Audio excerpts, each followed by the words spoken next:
Amigos, muy buenas noches. Bienvenidos a Ni Ofendo Ni Temo. Hoy con Lucía Topolansky. Ustedes la conocen por su vasta carrera política, por su trayectoria como senadora, como vicepresidenta de la República y como militante política. Pero nosotros nos proponemos que hoy la conozcan desde otro lugar. ¿Qué tal, Lucía? Bienvenida, muy buenas noches. Buenas noches, acá estamos. Bueno, ¿qué significa para usted estar aquí en la Casona de la Cultura del Prado, Daniel Fernández Crespo? Un lugar muy emblemático en la zona, que por supuesto nos permite hacer este programa y que además entiendo que para usted significa distintas cosas, porque este es el barrio donde en definitiva nació y Sí, comenzó a criar. Sí, por allá, a una cuadra y media, en Lucasovez y Amarales. Ajá. Nací de casualidad en este barrio porque mis padres habían vuelto de Europa, no tenían todavía residencia y fueron a vivir a la casa de mis abuelos, que vivían ahí también esporádicamente, porque en aquellos años, cuando alguien en una familia enfermaba de tuberculosis, como no había otra medicina, lo mandaban a lugares donde se respirara bien. Claro. Y uno de ellos era el Prado, la zona del Miguelete, cosas que han cambiado totalmente. Sí. En Montevideo, en el Uruguay. Y bueno, se pasaba un tiempo al aire libre y eso era la forma de sanación que había. Entonces era un caserón que no está más, de esos señoriales grandes, había espacio y allí fueron a recalar mis padres y allí nací. ¿Usted vivió aquí en el Prado hasta qué edad? Muy Poco tiempo. Después se fue a Pocitos. Sí, poco. Sí, después fuimos por Pocitos, que no tiene nada que ver con el barrio. Otro Pocitos. Soy. Claro. Otro Pocito de casa baja. Había un solo apartamento que todavía tenía 4 pisos, así medio redondo, en Mazzini y Berro, y había un vecino que lo recuerdo perfectamente, que decía esto, y señalaba el apartamento, va a arruinar este barrio. Y ahora a veces me acuerdo de ese vecino, me olvidé el nombre, pero sí, no de la cara, porque ese vecino intuía... Era un futurista. Lo que podía pasar con ese barrio. Claro. Ese apartamento tenía abajo una verdulería, que para mí fue importante porque la dueña, que se llamaba Juanita Tadeo, era bárbara con los chiquilines del barrio. En ese momento todo el mundo se conocía. No era el Pocitos anónimo de hoy. Entonces, cuando en el 50 Uruguay gana, yo nací en el 44, cuando el 50 gana el mundial, en el destartalado camión con el que iba al Modelo a buscar la verdura, subió a los chiquilines del barrio y fuimos 18. Ya en esa época se usaba festejar en 18 los logros deportivos. Sí, nosotros fuimos con ella a 18 y volvimos, y los padres nos dejaban porque ella cuidaba mucho, claro. Era una mujer bárbara. Así que existía ya la panadería de los Domínguez, que existe hasta hoy. Sí. Algunos de los chiquilines de los Domínguez fueron a la escuela con mis hermanos. Es decir, era un barrio totalmente familiar. El Club Trujillo estaba también. El Club Trujillo también, claro. Sí, pero no había esa maraña de gente, esa cantidad enorme de gente, ni de apartamentos, ni claro. Había muy poca cosa. Sí había algunos edificios grandes, pocos, y bueno, era un barrio, todavía tenía un resabio de lo que había sido, porque había sido un balneario. Exacto. Mis abuelos paternos habían vivido ahí, en una casa que estaba pegada a la Escuela Brasil, y que después durante mucho tiempo fue el anexo del Liceo Suárez. Se vendió y fue el anexo del Liceo Suárez. Esa casa tuvo un pozo con molino, y cuando por la calle Berro pasaba un arroyo que después lo entubaron. Claro. Era otro Era otro Posito. Positos, otro escenario. Otra vida, ¿no? Totalmente. ¿Cómo fue su niñez, Lucía? Usted melliza de María Elia. Sí. Y las dos más chicas de 5 hermanos más, ¿no? O sea, son 7 No, yo tengo una hermana más chica. Ah. Somos 6 hermanos 6. Del segundo matrimonio de mi padre y una hermana del primer. Somos 7, sí. 7. Bueno, mi vida fue una vida típica de la capa media uruguaya. Uh-huh. Mi padre era ingeniero civil. No había muchas opciones para la ingeniería, eras industrial o civil. Claro. En esa época, ¿no? Y mi madre era ama de casa.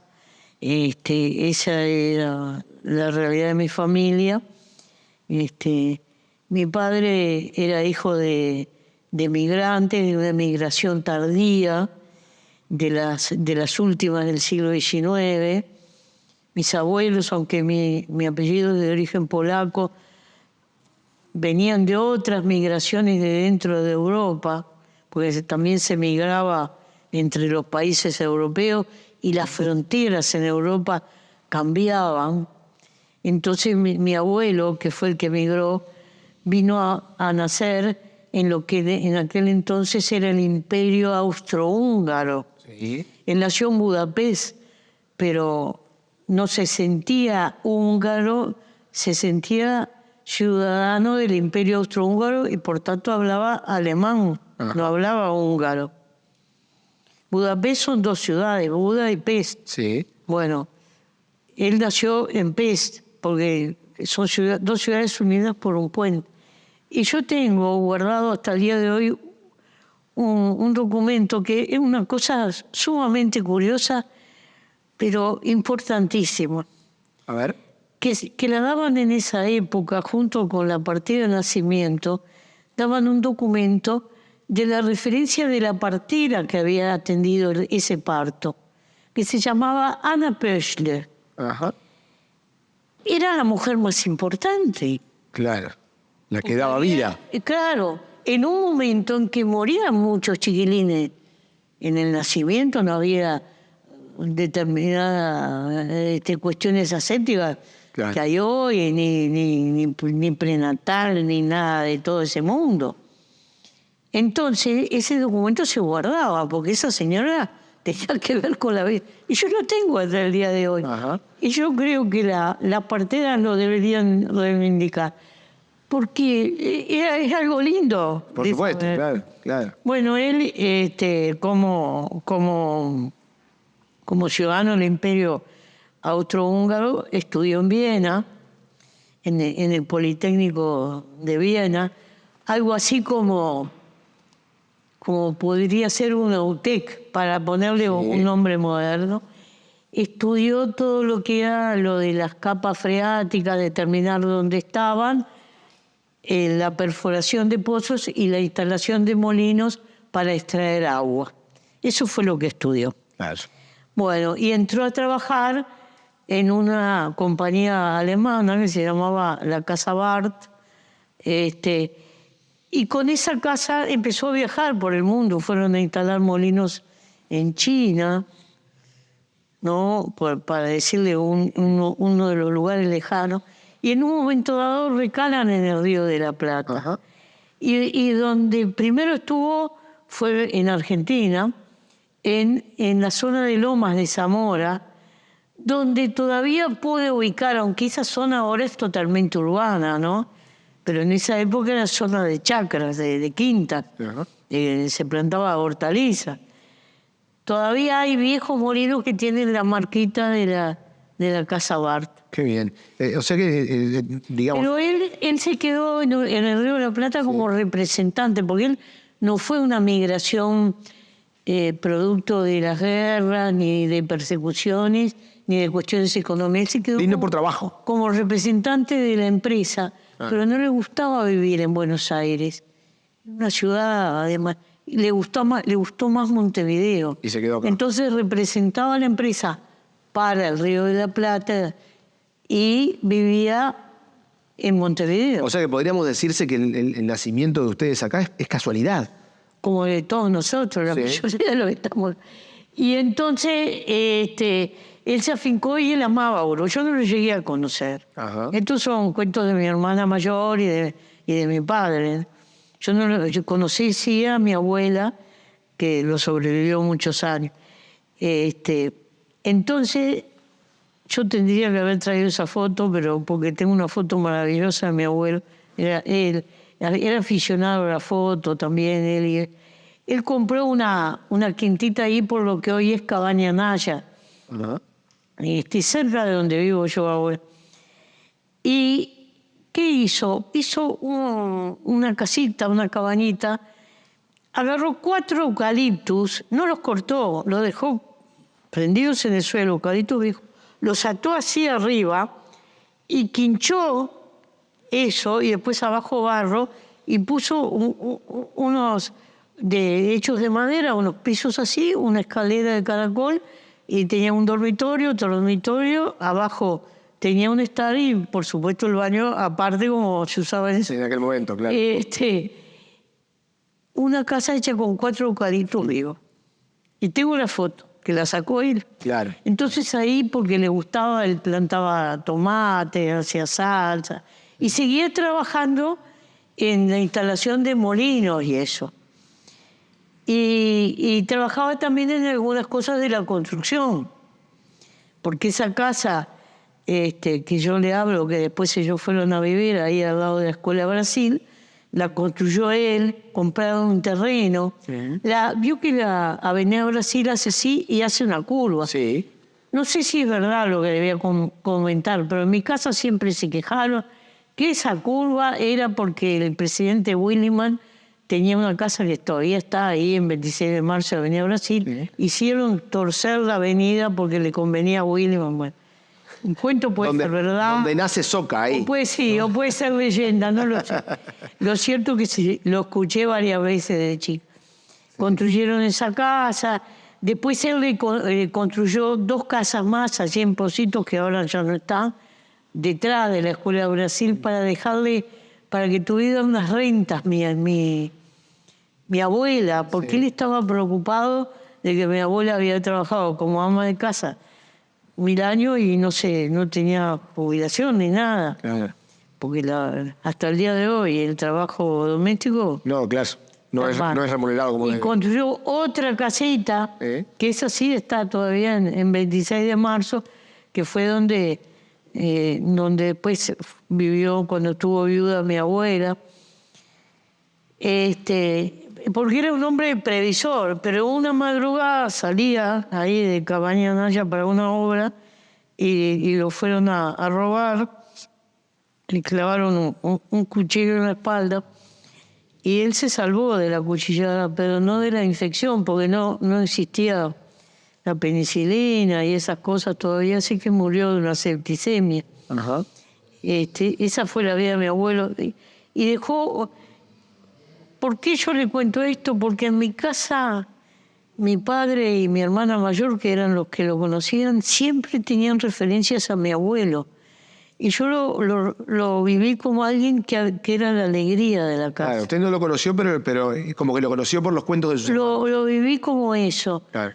No así mi abuela, que era una mujer que sufrió el exilio, diríamos, el vivir en Uruguay, y siempre pensó, era nacida en Viena, claro. Era austríaca también. En Volver. En Volver, sí. Claro. Ella tenía 18 años cuando vino al Uruguay. Su padre tenía una galería de arte. Ajá. Y fue a ponerla en Buenos Aires, porque Buenos Aires era la París del Cono Sur, ¿no? Esas diagonales que todavía están en Buenos Aires, era así. Pero tampoco le gustó vivir ahí, entonces se vino a vivir acá con las hijas, tenían 3 hijas mujeres. Y mi abuela, que era media intelectual, venía de una Viena que era el colmo de la cultura, ¿no? Sí. Mi abuela tocaba el violín, la cítara, hacía música, escribía, pintaba, era pintora. Llegó a Montevideo, era como llegar a Piranhajá, una cosa así. No tengo nada contra lo de Piranhajá, perdón. No, pero se entiende, se entiende. Es para comparar. Entonces, sufrió en pila. Claro, mientras estuvo mi abuelo vivo, eso seguramente se debe haber atemperado. Claro. Pero ella siempre soñó con volver. Y cuando quedó viuda y fue envejeciendo, casi no hablaba español, hablaba alemán. Se enojaba con nosotros a veces, porque nos rezongaba en alemán y nosotros le contestábamos en español y se enojaba. Y bueno, y nosotros no lo entendíamos, porque nos parecía que no quería el Uruguay. Nosotros lo queríamos, lo sentíamos en nuestra patria. Claro. Después yo de grande, cuando viví las migraciones que uno ve, vine a entender el sentimiento de ella. Lo que le pasó a mi abuela, pero no era una abuela como mi abuela materna, que era una abuela de esas que era... Bien abuela. Bien abuela, ahí está. Exacto, muy bien. Entonces, allí vivió hasta los 98 años. Aunque le parezca mentira, comía un huevo frito, lo que sea. Y se murió durmiendo la siesta de la mejor forma que uno se puede ir de este mundo. Sin sufrimiento. Aunque su cabeza ya al final había partido para el pasado. Estaba un poco perdida. Sí, ella se metió en ese mundo que había dejado en Viena, y hablaba de Viena, ¿no? Y yo no tuve la oportunidad de conocer Viena, pero he estudiado mucho porque Viena tiene hoy el mejor sistema de vivienda que yo creo que hay en el mundo.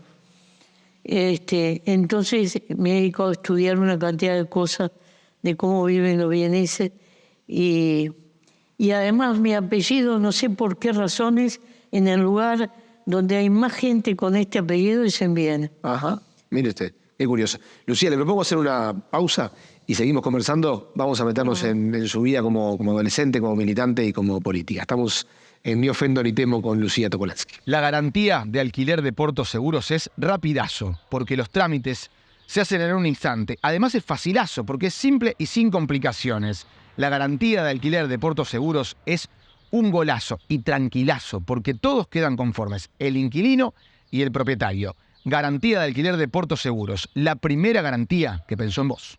Lucía, ¿cuándo surge la Lucía Topolansky militante? ¿Cuándo nace ese sentir de involucrarse en temas sociales, en temas políticos?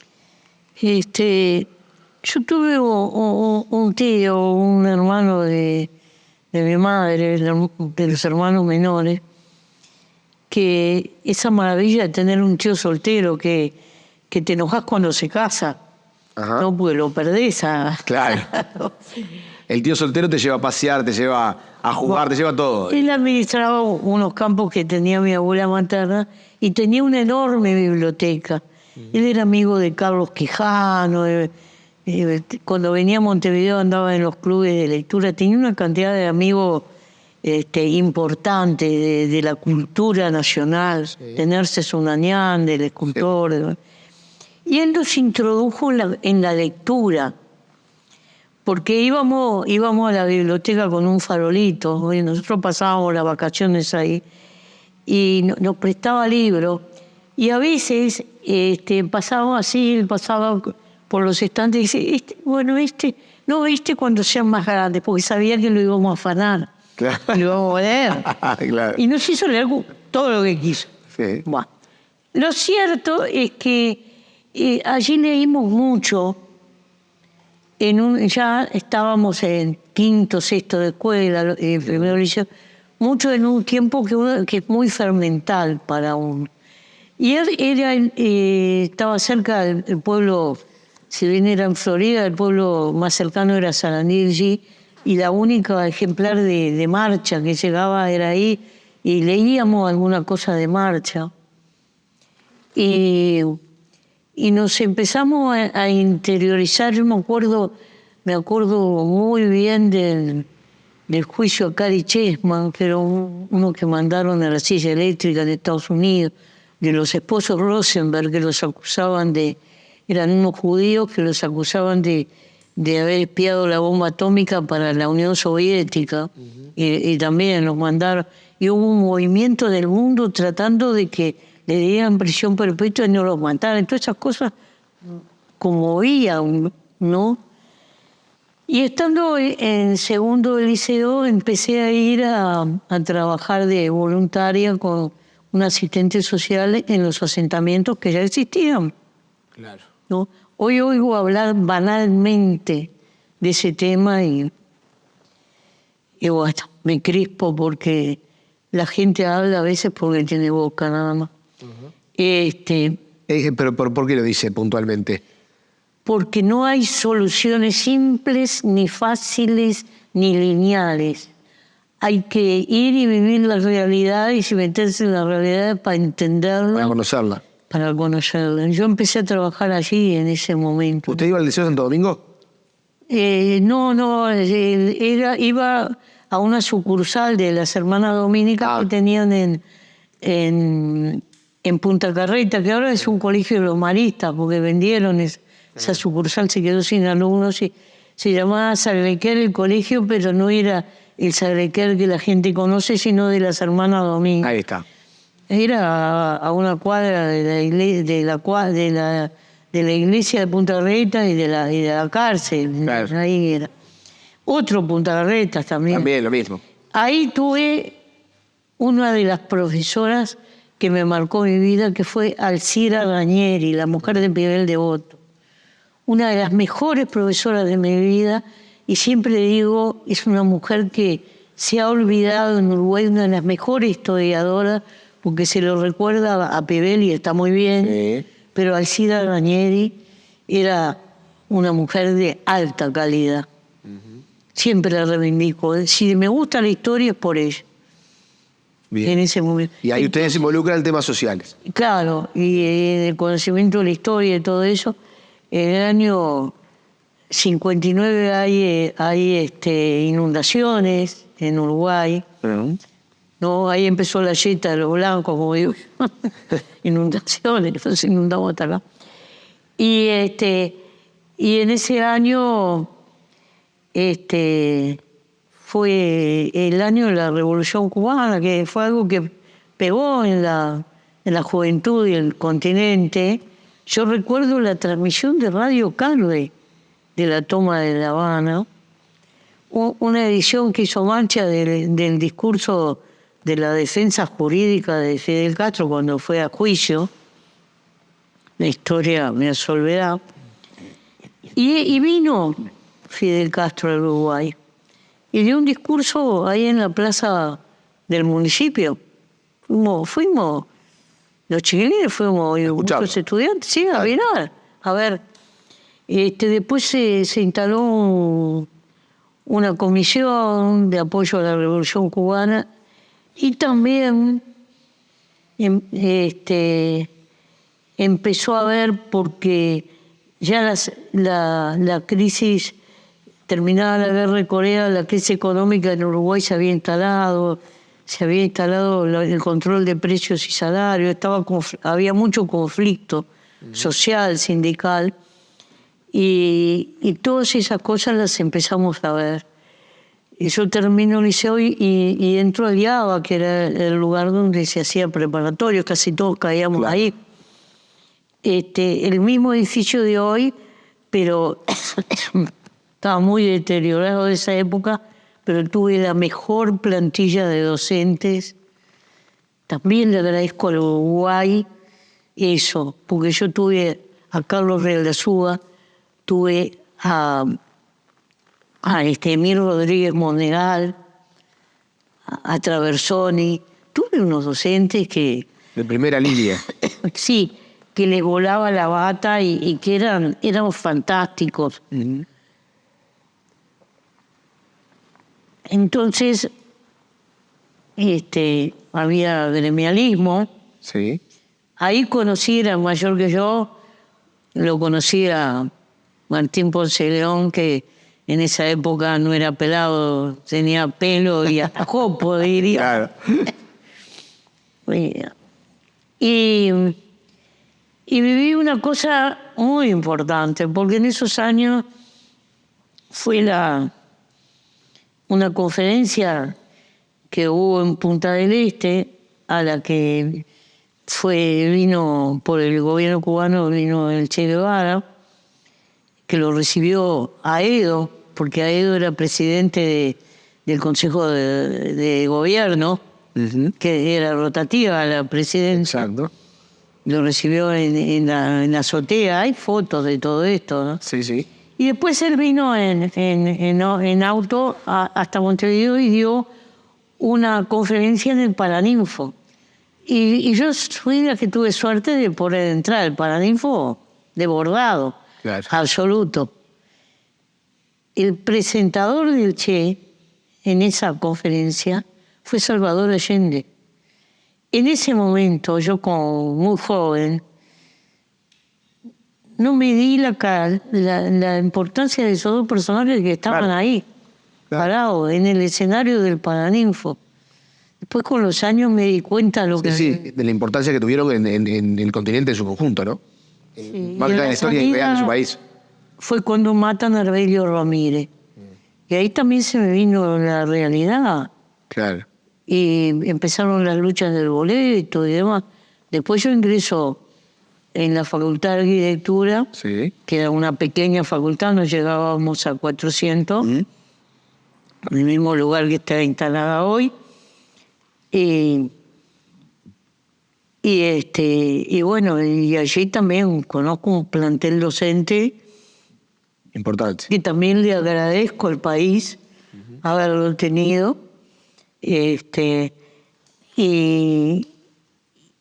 Y vía la extensión universitaria, yo no solo hacía gremialismo estudiantil, sino que también seguía trabajando vía extensión universitaria. Es cuando construimos las primeras casas en la Cachimba del Piojo, con el cura Monzón, que era párroco de La Teja, vía extensión universitaria, fui a algunas misiones sociopedagógicas.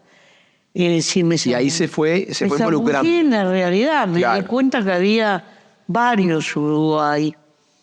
Era un momento muy, muy fermental.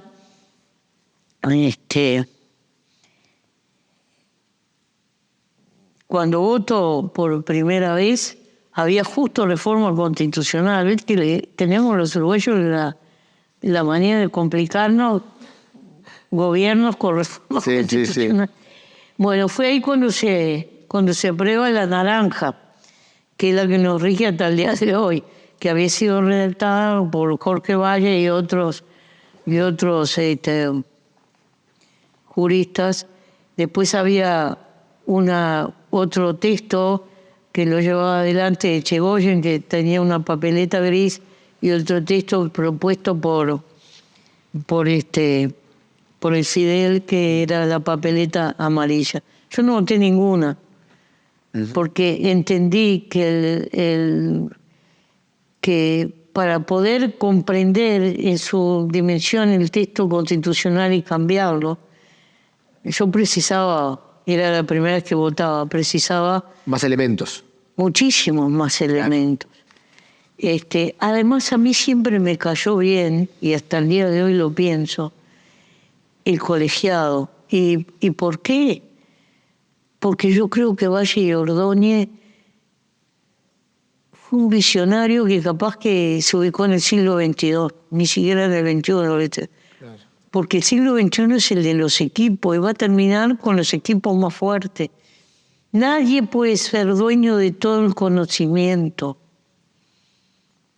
Y entonces en el gobierno también va a haber que tener equipos fuertes, no unipersonales. Por eso yo creo que Valle y Ordóñez tuvo una mirada tan larga que ni alguno de su partido lo entendieron, ni su tiempo. Claro, claro. Lucía, en esa militancia, en ese camino, le tocó librar muchas batallas. Sí, sí. Entre ellas, caer presa, ¿no? Sí, sí. Después yo me vinculo al MLN y yo trabajaba en esos años. Yo trabajaba desde bastante joven porque iba haciendo distintos trabajitos y después había ingresado en lo que debió llamarse la Financiera Monti, pero Sí. en realidad era una empresa paralela del banco de crédito. Ya no existe el banco, ya no, varios bancos tenían una forma de evasión impositiva de ese tipo en ese momento. Yo trabajaba ahí y bueno, y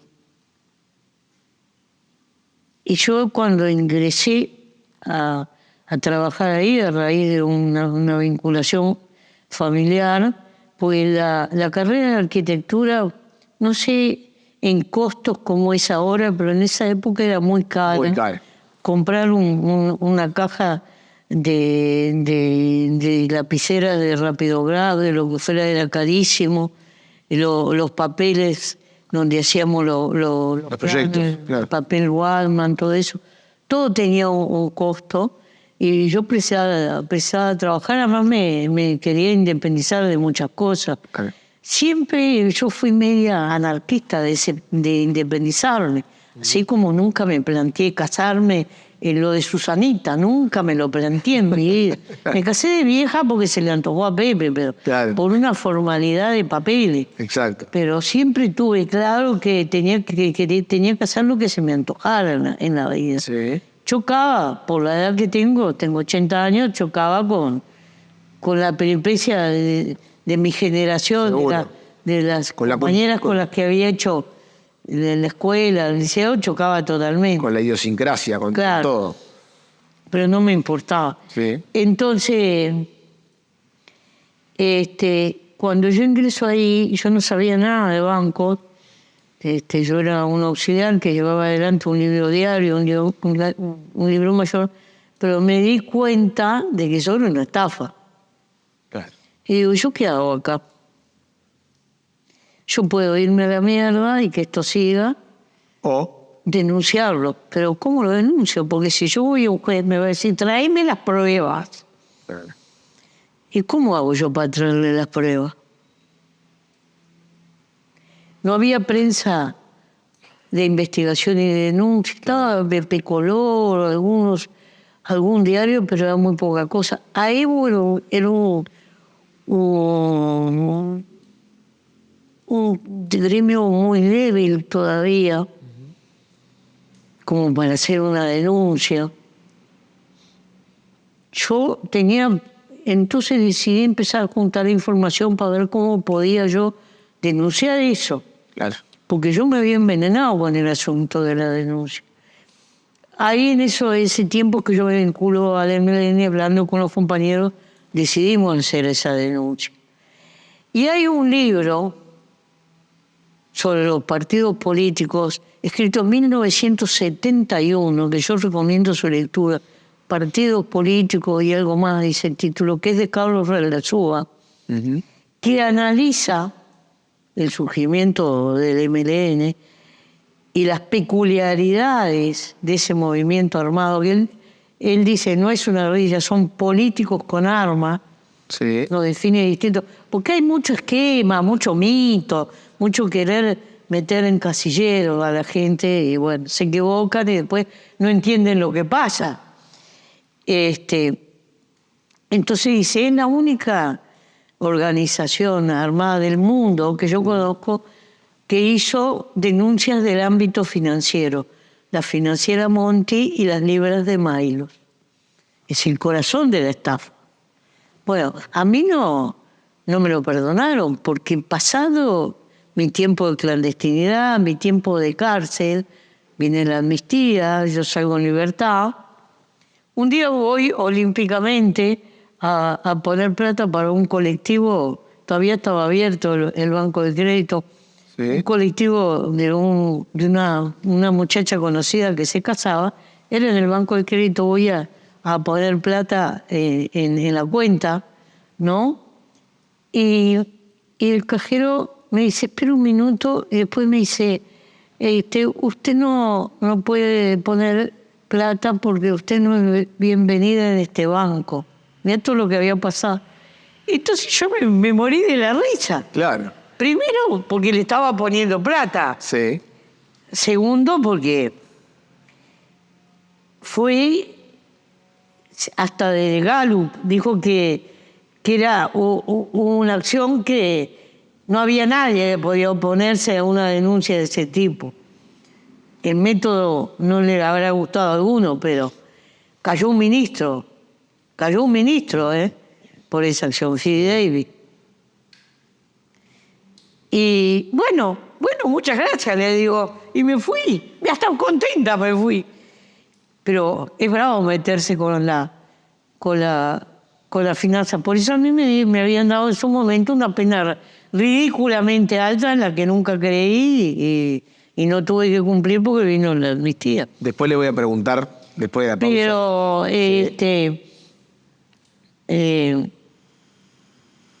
ese fueron años muy fermentales, esos años. Uruguay no era una primavera donde el movimiento armado cayó como un rayo en la mitad de la primavera, eso es una mentira total. Había una convulsión social, se habían prohibido palabras. El gobierno de Pacheco Areco, que gobernó con medidas prontas de seguridad más tiempo, las ponía, el Parlamento las levantaba, las volvían a poner, más tiempo con medidas de seguridad que en forma normal, prohibió palabras, no se podía decir la palabra tu mamá, no se tenía que decir sedicioso. Se cerraron diarios, el diario Época, el diario El Sol, había censura de prensa y de palabras. Se olvida eso. Es increíble cómo se olvida. En los relatos, yo leo algunos que la dan de prosopopéyicos y escriben libros. Yo no quiero discutir, porque para discutir tendríamos que poner todo el escenario sobre la mesa y discutir una semana e ilustrar al país, pero no hay condición. Claro. Después le voy a preguntar en el próximo bloque. Pero yo hago esta aclaración porque yo voy hasta donde yo quiero ir. Voy hasta donde quiero ir porque hago esa aclaración porque creo que cuando uno quiere bucear en la realidad tiene que poner todo sobre la mesa, no parcialidades. Después dice, ay, no entiendo cómo lo votaron a Mujica. Sí, porque no entendés la historia del país, querido. ¿Por qué ahora tiene ese ranking en encuesta que ni siquiera es candidato de nada? Claro. Razones hay. O la gente, o si no es decir, el uruguayo es tonto. No, el uruguayo no es tonto. Justamente. Pero bueno, no nos metamos en ese lío. Lo cierto es que esa facultad a mí me enseñó mucho también. Allí había un programa de estudio muy moderno, se trabajaba en talleres, y en los talleres se discutían los proyectos. Los proyectos se discutían en lo que se llamaba un equipo vertical, donde había compañeros de quinto, de cuarto, de tercero, de segundo y de primero, porque funcionaba desde el ordenamiento territorial, el urbanismo y los edificios, ¿no?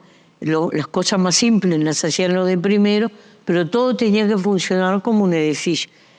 Y lo que se llamaba un equipo horizontal, que eran todos los que hacían el mismo tipo de proyecto. Por ejemplo, una estación de servicio. Vamos a poner un ejemplo. Entonces, uno discutía con los profesores, las correcciones, los alumnos podían intervenir en las correcciones, se discutía mucho, y siempre era sobre la realidad, sobre un barrio que se trabajaba. Entonces había que trillar el barrio, conocer a la gente, y eso a uno lo vinculaba con la realidad del país. Claro. Yo fui compañera de mesa de Carlito Sot, después preguntar algún día si quiere. Estábamos en las antípodas desde el punto de vista político, porque nos queremos hasta el día de hoy. Porque eran los talleres eran amigables, eran familias, donde discutíamos a morir, pero está. Sí, el proyecto era otra cosa. Ahí estábamos. La política no estaban ahí, claro. Estábamos trabajando y militando por nuestras causas y aprendiendo, ¿no? Yo era del taller Caraboto, Caroto era un arquitecto que era de la escuela de la Bauhaus. Hasta el día de hoy yo soy de la escuela de la Bauhaus. Me encanta, sigo leyendo arquitectura. Yo no me recibí, pero como me gusta, sigo siempre ando humeando así, mirando por ¿Le todo. faltó eso, recibirse? ¿Eh? ¿Le faltó eso, recibirse, digo, Sí, en su me vida? faltó porque yo estaba entrando en un cuarto cuando me fui para la clandestinidad. Después, cuando salí, yo podría haber retomado y terminado, pero me pareció que para poder hacer la carrera tendría que haber empezado en primero de vuelta, porque habían cambiado los materiales de construcción, las tendencias, todo. Todo. Fíjese que en la época que yo estudié había una materia que se llamaba sanitaria, usábamos los caños de plomo.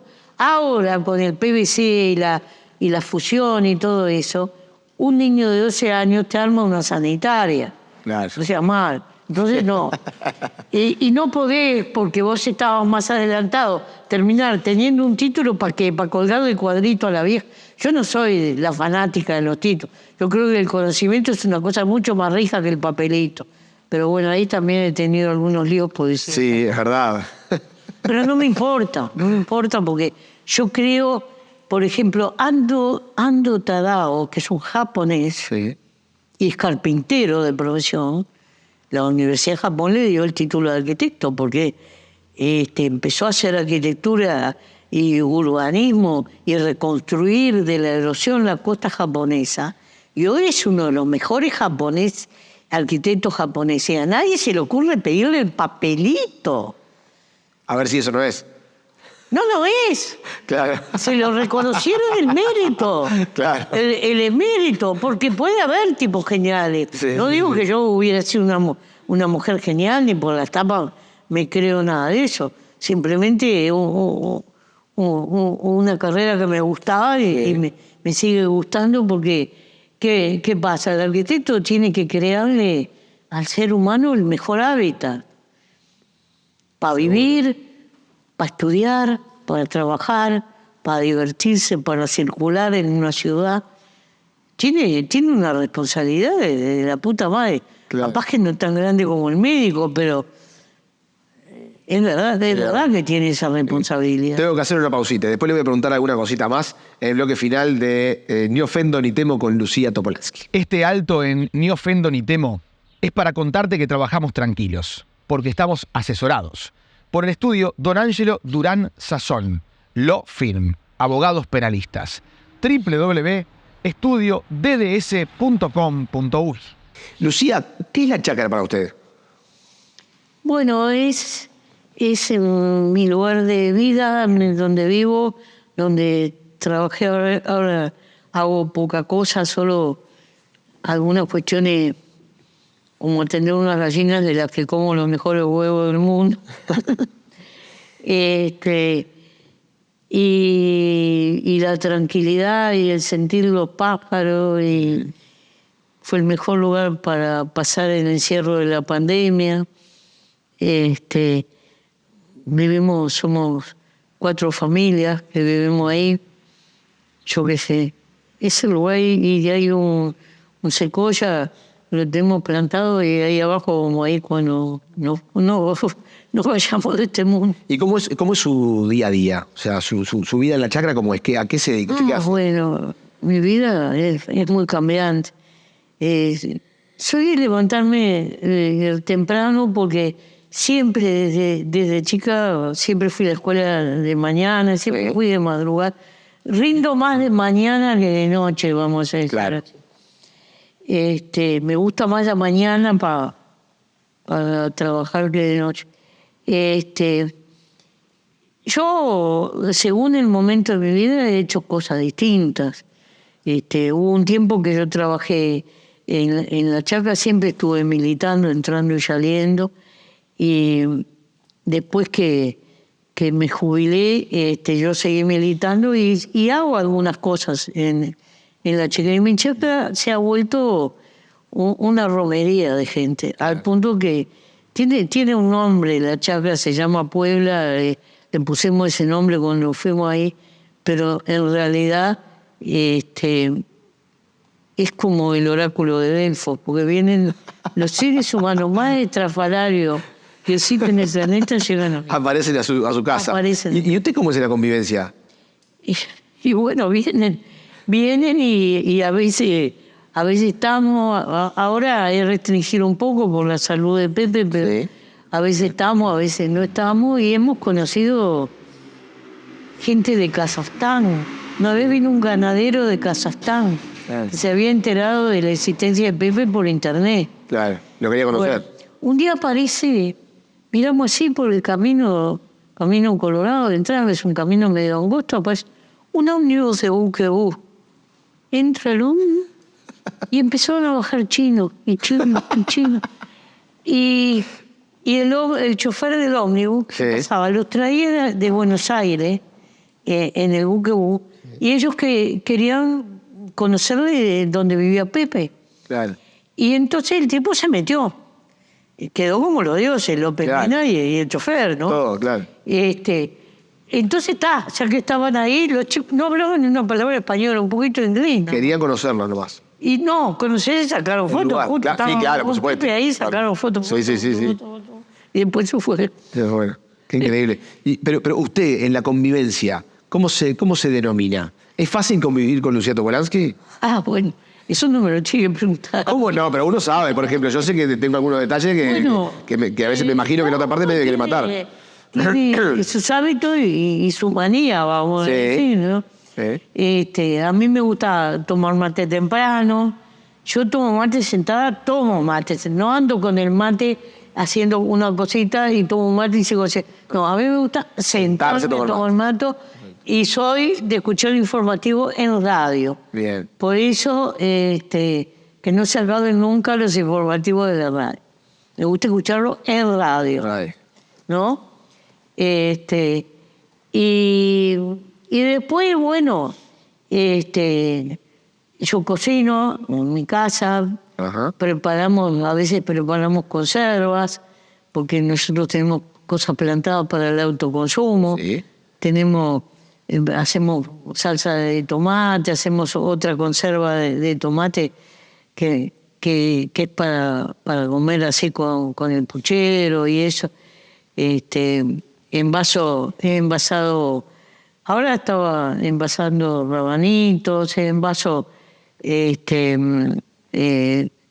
¿cómo se dice? Cebolla, envaso los productos que tengo, voy envasando porque después vienen en los periodos que no hay, la gente te dice en junio, qué caros están los zapallitos. Y sí, porque los zapallitos te lo tiran por la cabeza en enero, comerlos en enero, querido. Claro.